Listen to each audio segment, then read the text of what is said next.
Yeah, I mean, the thing about my shows is it's always this kind of sliding scale, and there are works that I'm in series that I'm comfortable with, which I would say the self-playing basketball is something I'm comfortable with, and then there's the works which are on the far other end of stuff that literally I made like the day before a shipping deadline, and the Uggs are a work like that, and I very much hope that.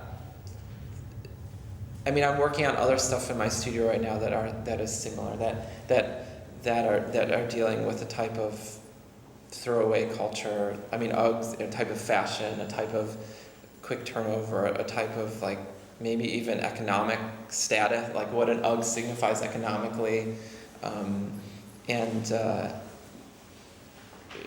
anyway, the point I was trying to make is that that's kind of where the things I'm making are going, and especially with the Old Navy hoodie upstairs in the Steely Dan. Well, upstairs there's an Old Navy hoodie that was called the Techno hoodie that has drawstrings it has earbuds for drawstrings, and it's playing Steely Dan on loop, their song Peg, and so that's where the work is going, and it's getting a little bit. It's like shuffling cultural cards and dealing them. Do you know what I mean? As opposed to these tiny little algorithmic systems, and that's fun for me. And it's fun for me that the work moves. And if somebody sees a show 2 years earlier, they wouldn't recognize it as the same artist. 2 years earlier, there weren't that many objects. Whether that's another. So let's say very broadly, you started from kind of musical.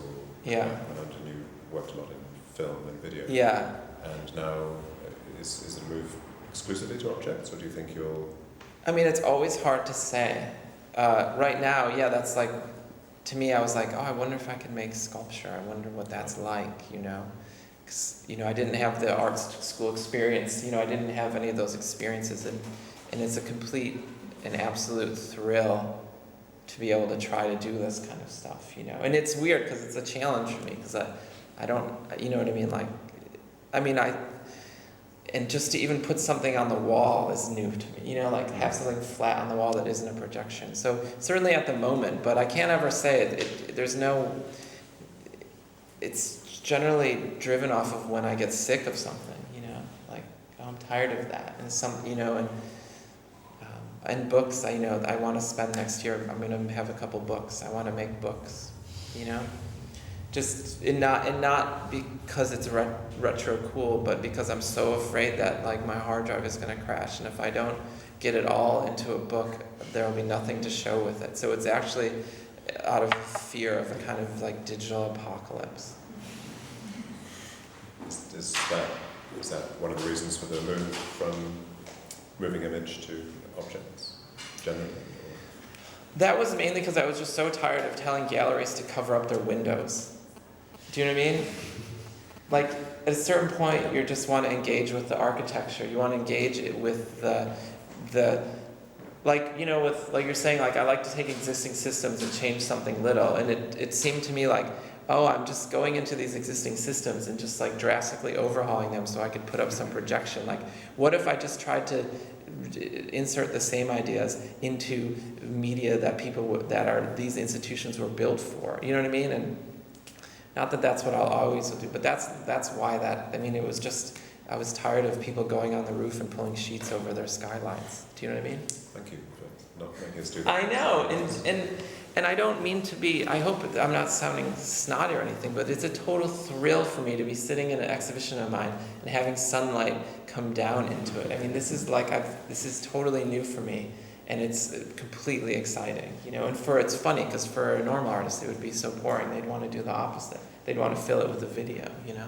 So I'm going backwards. And you're filling it with diet Sprite as well? Oh yeah, upstairs. Yeah, there's a piece upstairs called Real Taste, and that's a humidifier filled with Diet Sprite, which is something I'm very proud about.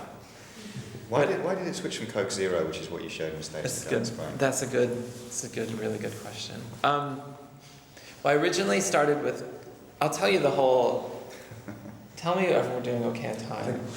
Answer that. I'm like, and then I'm a classic artist. I love to talk about myself. Good questions.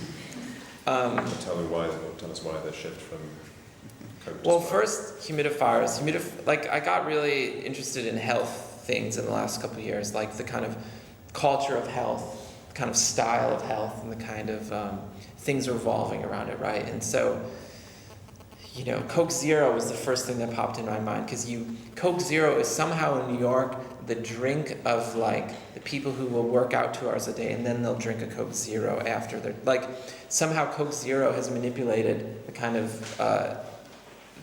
presence of their product to that it's okay, but of course it's just like plastic. I mean, you know, it's like plastic in a can, and so I'm very much interested in the kind of type of person, you know, in the culture of it's like, you know, like hedge fund, go home, go to the gym, and then drink a can of Coke Zero. Like, that's to me what Coke Zero represents, and I'm very much interested in that.